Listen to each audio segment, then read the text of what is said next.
नमस्कार, बहुत स्वागत है आपका। मेष राशि अगले 50 दिन आपके लिए बहुत इम्पोर्टेंट है। वैसे तो मेष वाले बहुत डर रहे होंगे कि क्योंकि शनिदेव की साढ़े साथी जो शुरू होने जा रही है 29 मार्च से।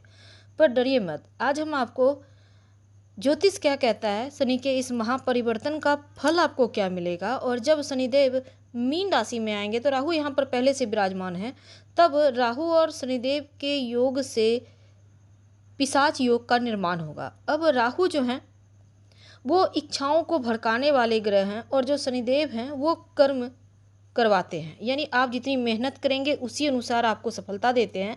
पर राहु जब इच्छा को भड़काते हैं तब आप कर्म करने के प्रति खुद ही जागृत हो जाते हैं और फिर 10 गुना तेजी से सफलता देता है। यानी कि राहु शनिदेव के बनिस्पत 10 गुना तेजी से आपको फल देता है, लक्ष्य को प्राप्त करवाता है। तो एक तरह से ये कह सकते हैं कि पिशाच योग। अब पिशाच, भूत प्रेत, पिशाच, इन नाम से तो डर लगता ही है, लेकिन अब इस योग का महिमा क्या है और इस योग की खूबी क्या है, खामियां क्या है, आज हम यही जानेंगे। वीडियो के माध्यम से अंत तक बने रहिए और ये प्रेडिक्शन चंद्र राशि पर आधारित है। देखिए, सबसे पहले तो जो पिशाच योग होता है ना, एक तरह से वरदान का काम करता है, लेकिन अगले 49-50 दिनों का तक का जो वक्त है थोड़ा सावधानी भी रखना होगा, खासकर तंत्र मंत्र से संभल कर रहना होगा।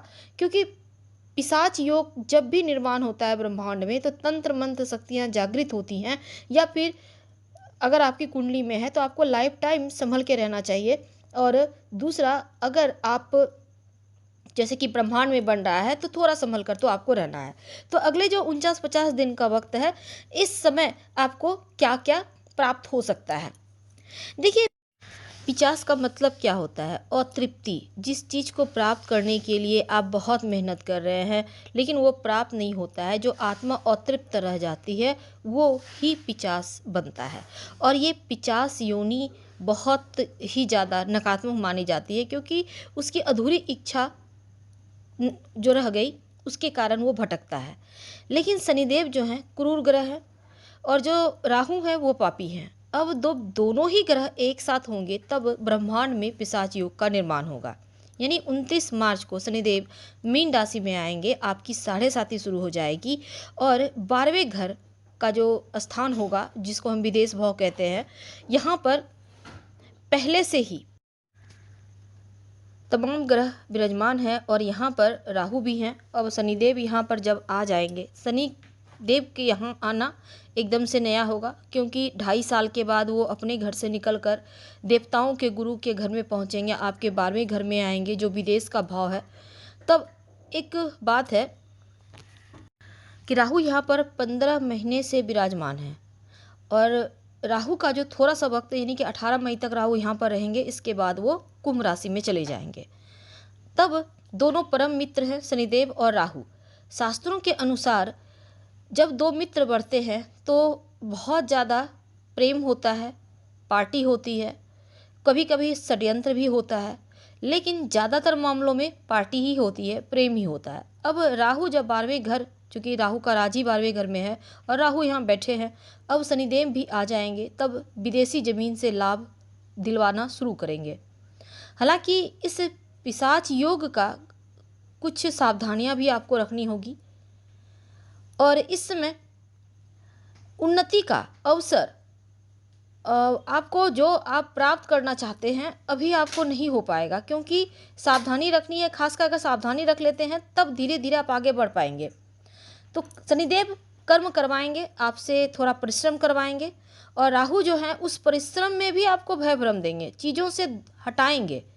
हालांकि आपने कर्म किया है तो शनिदेव उसका रिजल्ट जरूर देंगे, उन्नति देंगे, पर जो राहु है वो कभी कभी आपको हटाएंगे, मन में अंतर्द्वंद पैदा करेंगे, करें ना करें, सही गलत, धोखा, इन चीज़ों से आपको बचना है। अब विदेश से जुड़ा हुआ ये घर है तो उसमें कोई धोखा मिलने की संभावना रहेगी। किसी पर ज़्यादा भरोसा ना करें, किसी भी मामले में कहीं पर भरोसा करेंगे तो हो सकता है अपने हो या पराए भरोसा आपका टूटे। सतर्कता रखना आवश्यक है, कार्यक्षेत्र में सतर्क रहकर आगे बढ़े।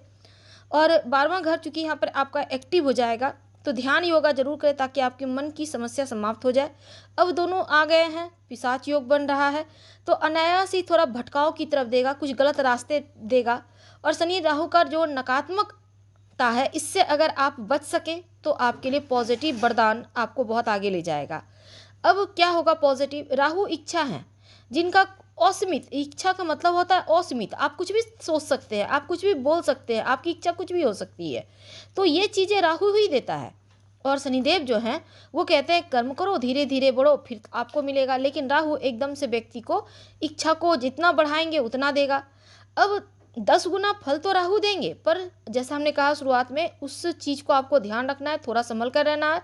और सही तरीके से अगर आप धीरे धीरे स्थिरता के साथ आगे बढ़ गए, उतावलापन से बच गए, तो ये जो 50 दिनों का वक्त है वो आपके लिए बहुत अनुकूल रहेगा। और करियर के मामलों में भी बढ़ोतरी होगी। हालांकि विदेशी जमीन से लाभ होगा।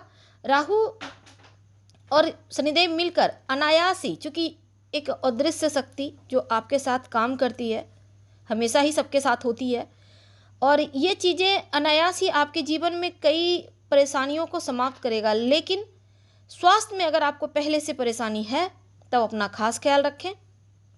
हालांकि बड़ा इशू नहीं होगा, लेकिन फिर भी जो भी दवाइयाँ चल रही है समय पे लेते रहें। और भय भ्रम से बचिए, ज़्यादा मन में नकारात्मक विचार है उसको हटाइए, ध्यान योगा कीजिए, दूसरी चीज़ों की तरफ मन को लगाइए।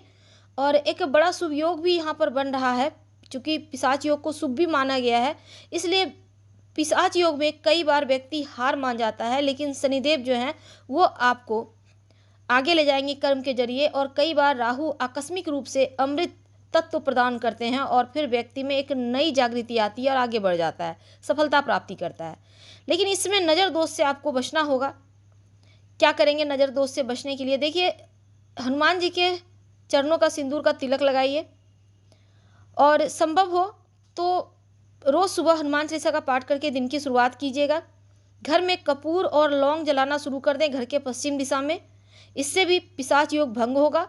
और अपने घर को हमेशा सुगंधित बनाए रखें। घर के टॉयलेट में कांच की कटोरी में नमक डालकर रखें, हर महीने इसको फ्लश करते रहें, फिर फ्रेश भर दें तो अनुकूल रहेगा। पैसों के मामलों में आपको दिक्कत नहीं होगी। दूसरा घर धन का घर है, पैसों का घर है, और इस पर शनिदेव और राहु दोनों की दृष्टि है, तो ऐसे में धन के मामलों में आपके लिए रास्ते खुल रहे हैं। 50 दिन में कहीं ना कहीं से धन आएगा।